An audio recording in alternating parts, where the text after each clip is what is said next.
Game Over Brasil. Hoje a gente vai falar sobre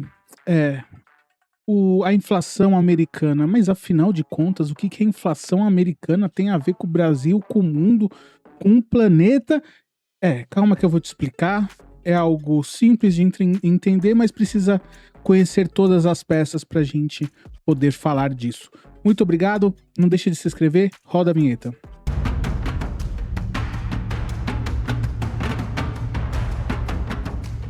Então vamos lá. Se você não mora dentro de uma caverna ou debaixo de uma pedra, você sabe que os Estados Unidos taxou praticamente o mundo todo. Taxas de 10, 20, 30 e nós, brasileiros, 50 em muitos produtos. Tudo bem. Isso está acontecendo, mas o que isso tem a ver? O que tem a ver com o Brasil? O que tem a ver com os impostos americanos?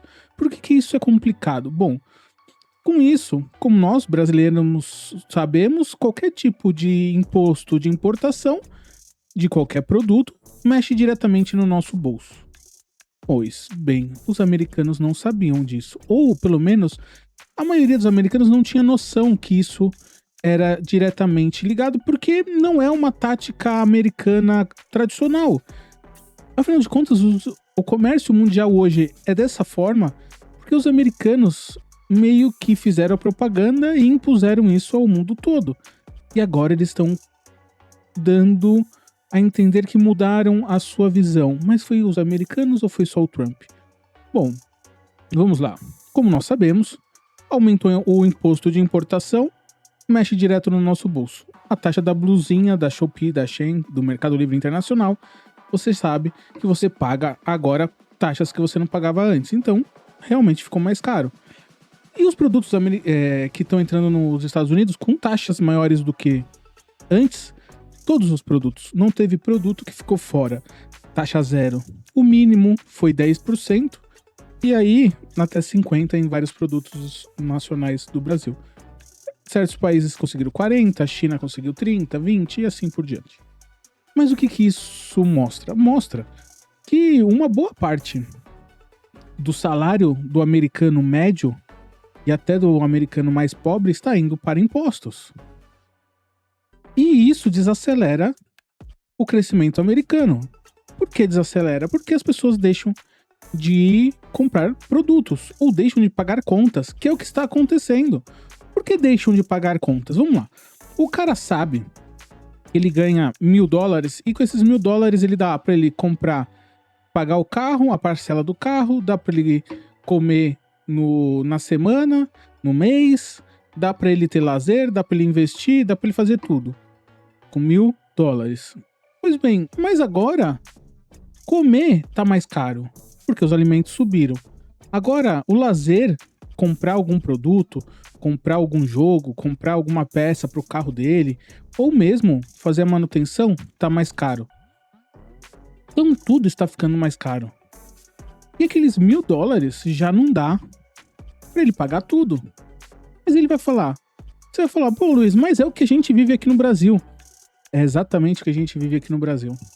Os juros alto, porque as pessoas estão com dificuldade de pagar os produtos que estão mais caros por causa do imposto. Então nisso tem inflação. Inflação é aumento do valor dos produtos. Aí essa inflação sobe, o juro sobe, tudo sobe e o americano tá comprando menos. A grande vantagem e o grande sistema americano que foi realmente o que deixou ele gigante dessa forma é o clássico: juros baixos, crédito simples, crédito para as pessoas simples, com juros baixos e a economia girando, girando, girando. As pessoas trabalhando, quer comprar um carro, os juros é baixo, então compra-se um carro, vende-se um carro, quer comprar uma casa, compra uma casa, os juros é baixo, o crédito é facilitado. E isso gera e gira a economia. Gera a economia e gira muito rápido a economia. Mas a partir do momento que tudo isso que baseia o pilar econômico americano, produtos com preços baixos, economia forte, juros baixos, ruim ainda porque boa parte da inflação ela é gerada pelo tarifaço de Donald Trump. Essa inflação não é uma inflação orgânica porque as pessoas estão comprando mais, ou uma inflação porque os produtos que nem na pandemia tiveram escassez. Não, essa é uma inflação direta de impostos. E essa inflação está corroendo muito o mercado americano.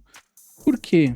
Mesmo que alguns produtos foram tirados das taxas do Donald Trump, essas empresas já tinham estoque. Essas empresas não sabem o que vai acontecer. Tem muitos desses impostos e taxas que o Trump colocou ainda em discussão no judiciário americano. Não é só no Brasil que o judiciário tem a sua importância. Nos Estados Unidos também. E tem coisas lá que já foi dito que não pode ser taxado da forma que o Trump fez.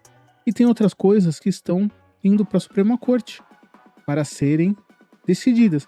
E nesse impasse, as empresas não vão abaixar os produtos por conta da insegurança se vai ou não ser efetivada essas taxas. E além disso, os Estados Unidos está parado em shutdown. Para quem não sabe, shutdown é que nem no Brasil. O orçamento para o ano que vem tem que ser votado, senão o governo começa a parar. É isso que está acontecendo nos Estados Unidos, o governo começa a parar. Algumas coisas estão sendo deixadas de lado, outras coisas vão sendo desligadas para quando tiver dinheiro poder pagar os funcionários, volta. Isso tudo, o judiciário é uma das coisas que entra em shutdown. Então, tudo isso é complexo, mas eu acredito que deu para você entender. Juros altos, americanos gostam de ter endividamento forte e gera economia. Com juros altos, paga-se mais juros, fica menos atrativos fazer financiamentos, casa, carro ou pegar empréstimo. E nisso, o motor econômico americano começa a desacelerar. Tudo isso muito contribuído pelas taxas americanas do Trump, praticamente taxou o mundo todo. E isso reflete já a sociedade americana, mesmo quem votou no Trump, começa a entender que o bolso dela está sendo prejudicado, que empresas que ela tinha ação estão caindo na cotação, porque o país que majoritariamente tem o consumo como motor está com o consumo caindo, está com os impostos altos. E mesmo você trabalhando nos Estados Unidos, mesmo você se dedicando, você começa a ver que aquele salário que trouxe você até aquele determinado momento não consegue te levar para frente. Porque o juros está caro. Porque enquanto você antigamente pagava 100 mil dólares numa casa e ia pagar o juros, sei lá, 150 mil dólares, né, inteiro, hoje você vai pagar 200, 230, depende do seu score, até 300.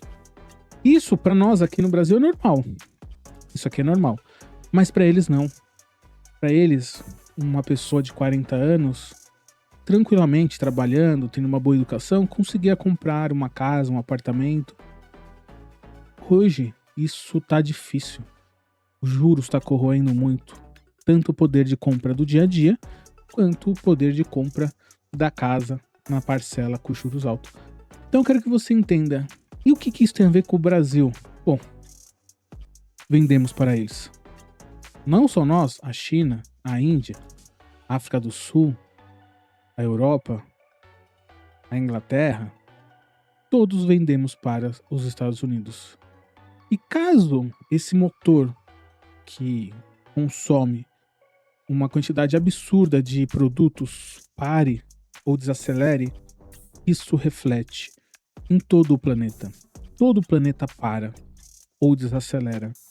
Por isso que não faz sentido governadores do Brasil não serem contra o tarifaço do Trump. Por isso que isso não faz sentido políticos brasileiros defenderem o tarifaço do Trump, sendo que até a própria população americana começa a ver sinais de que essa ideia não é algo simples e que vá para frente. Nos Estados Unidos, o café subiu 21% desde o começo do ano. A carne, 18%. E outros condimentos, 7,8%. Isso, perante aos padrões americanos, é alarmante. E ainda a gente vai ficar aqui no Brasil achando que o tarifaço é só problema dos outros? Tarifaço é problema do mundo como um todo. Um problema que aparentemente afetava países individualmente. Porém, agora se mostra um problema global. Porque caso empresas americanas comecem a falir por conta de ações que estão caindo, por conta de um movimento financeiro baixo, investimento baixo, consumo baixo, teremos outro problema mundial. E aí, quero ver quem é que vai botar a mão na cabeça e vai falar: fui eu que defendi o tarifaço do Trump. Muito obrigado e até a próxima.